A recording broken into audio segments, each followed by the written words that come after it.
Hello, my name is Thibaut Chamfort. I'm the winemaker of the Domaine de Verquières. We are here in Sablé, Côtes-du-Rhône village, south of Côtes-du-Rhône village. It's close to Gigondas, Rasteau, Châteauneuf-du-Pape. It's land of the Grenache. Donc historiquement, le Grenache a été importé au Moyen-Âge. Donc c'est un cépage qui vient d'Espagne.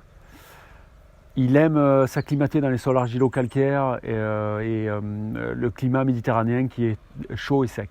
Donc c'est pourquoi il va très bien s'acclimater dans notre secteur, ici à Sablé et à Rasteau particulièrement. Donc le Grenache est un cépage qui est quand même assez généreux, assez puissant, assez structuré.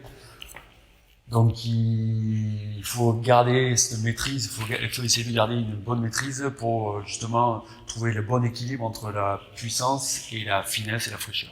On va essayer de ne pas le vendanger ni trop tôt, car on va garder ce côté trop acide, trop vert, trop dur, trop astringent. Donc ni trop tard, car on peut vite basculer sur ce côté fruits trop mûrs, fruits à noyaux surmûris, un peu confiturés. Et un peu trop alcooleux. Donc il faut trouver le bon équilibre, la bonne maturité phénolique.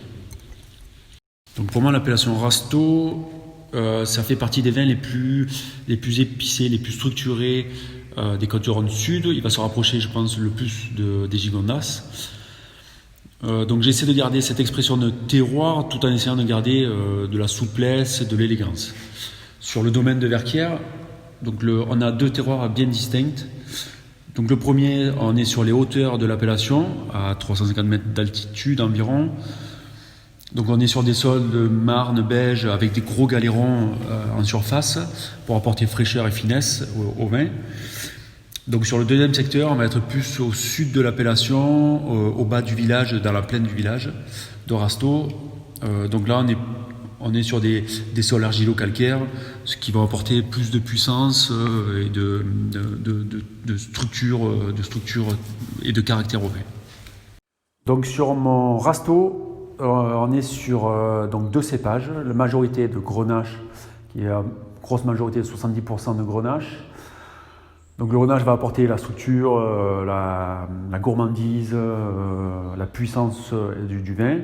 Et je vais y apporter 30% de Syrah, qui là va apporter plus une couleur un peu plus intense, violine, avec ce côté de fruits noirs et ce côté épicé. Donc on sépare les deux cépages, le Grenache et les Syrah sont séparés.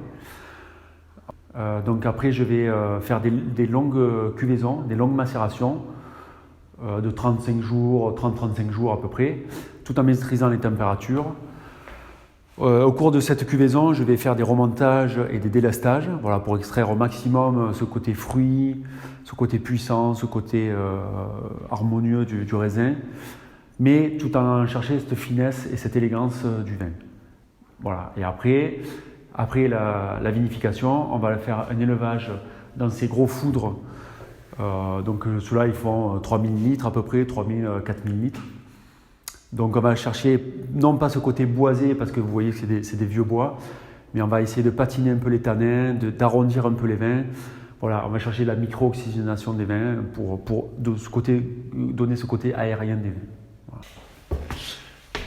Je pense que malgré le réchauffement climatique, ce cépage a un très bel avenir devant lui.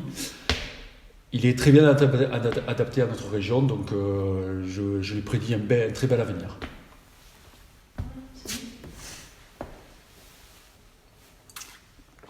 Cheers.